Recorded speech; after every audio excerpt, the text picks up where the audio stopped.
फक्त 2 चम्मच गडबडी मसाला वापरा आणि अगदी जेवण रुचकर आणि झटपट बनवा। आता जेवण करताना तुमची गडबड होणार नाही आणि फक्त एकदा करा आणि 15 दिवस वापरा। चला तर मग सर्वप्रथम कढईमध्ये 2 चम्मच तेल घातलं होतं। त्यामध्ये 2 मीडियम साईजचे कांदा आणि 2 मीडियम साईजचे टोमॅटो कट करून अशा प्रकारे घातलेले आहेत। थोडासा व्हिडिओ पुढचा माझा स्किप झालेला होता। आता आपण कांदा आणि टोमॅटो छान भाजून घ्यायचा आणि गॅसची फ्लेम अगदी स्लो ठेवायची। इथे 5 ते 6 पाकळ्या मी घातलेल्या आहेत लसूणचं प्रमाण थोडंसं जास्त ठेवायचं। आलंही थोडंसं कट करून घातलेलं आहे। त्यानंतर 5 ते 6 काजू बिया घालायच्या आणि हे पुन्हा मिक्स करून घ्यायचं। आता इथे मी कट केलेली पालक घातलेली आहे। देठ वापरायचे नाहीत, फक्त पानं वापरायचीत। थोडीशी कट करून अशा प्रकारे घातलेली आहेत। आता इथे मी 2 वाटी कट केलेली पालक घातलेली आहे। जर तुम्ही ग्रेव्ही वाढवणार असाल तर इथे पालकचं प्रमाण तुम्ही कमी जास्त करू शकता। आता हे सर्व मिक्स करून घ्यायचं। पुन्हा सांगते, गॅसची फ्लेम स्लोच ठेवायची आणि हा मसाला सर्व एकजीव करून घ्यायचा। आता इथे अर्धी वाटी मी वाटाणे घातलेले आहेत, तेही छान मिक्स करून घ्यायचे। अगदी तुम्ही 15 दिवस हा मसाला वापरू शकता। फ्रीजमध्ये ठेवून पॅकबंद डब्यामध्ये ठेवायचा। आता आपण हा मसाल्यामध्ये पाणी घालणार आहोत। अर्धी वाटी पाणी घालायचं आणि मसाला छान शिजू द्यायचा हा। त्याचप्रमाणे इथे आपण खडा मसालाही वापरलेला आहे। अगदी तुमच्याजवळ अवेलेबल असेल तो तुम्ही खडा मसाला यामध्ये घालू शकता। इथे मी दालचिनी, लवंग, मिरे आणि दगडफूल वापरलेला आहे। अगदी तुमच्याजवळ अवेलेबल असतील ते तुम्ही खडा मसाला इथे वापरू शकता। आता हे सर्व मिक्स करून घ्यायचं आणि हा सर्व आपण एक 5 ते 6 मिनिटं छान शिजू द्यायचं। आता ह्यावरती झाकण ठेवून हे शिजवून घ्यायचं नाही, तर असं ओपनच शिजवून घ्यायचं। जर आपण झाकण झाकलं ना तर ह्याचा कलर थोडासा डल होतो, पालकचा डल होतो कलर, त्यामुळे झाकण झाकायचं नाही आणि हे थंड होण्यासाठी ठेवायचं। अशा प्रकारे पाहू शकता टोमॅटोही छान शिजलेला आहे आणि थंड झाल्यानंतरच याची आपण ग्रेव्ही तयार करणार आहोत। अशा प्रकारे आता आपण मिक्सरच्या भांड्यामध्ये हे सर्व मिश्रण घालायचं आणि थोडीशी कोथिंबीर घालायची। जर इथे तुम्ही हिरवी मिरची घालणार असाल तरीही चालेल।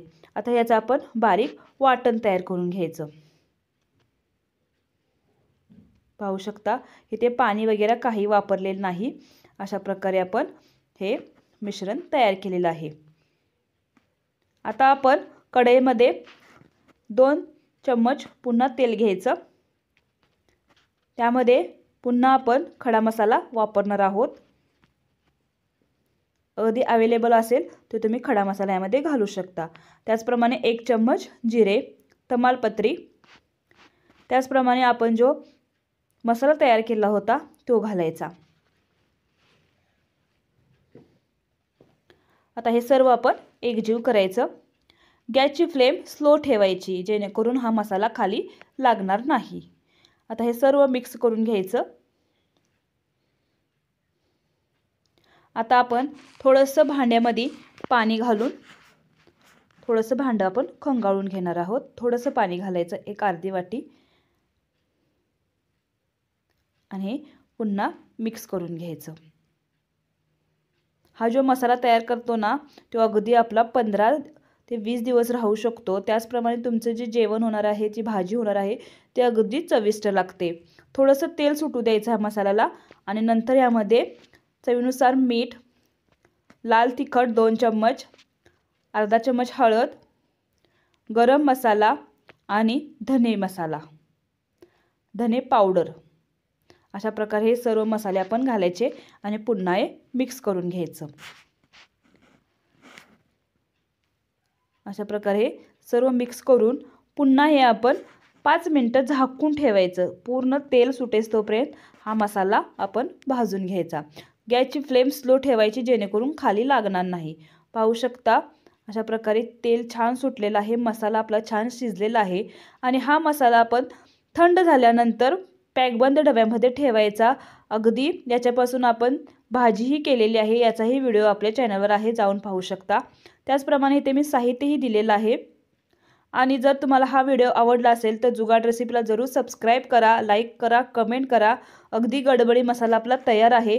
फ्रीजमध्ये अगदी 15 ते 20 दिवस हा आपला मसाला राहू शकतो. अगदी पॅकबंद डब्यामध्ये ठेवायचा. आणि ही रेसिपी आवडली असेल तर जुगाट रेसिपीला जरूर सबस्क्राईब करा, लाईक करा, कमेंट करा. गडबडी मसाला तयार आहे. धन्यवाद.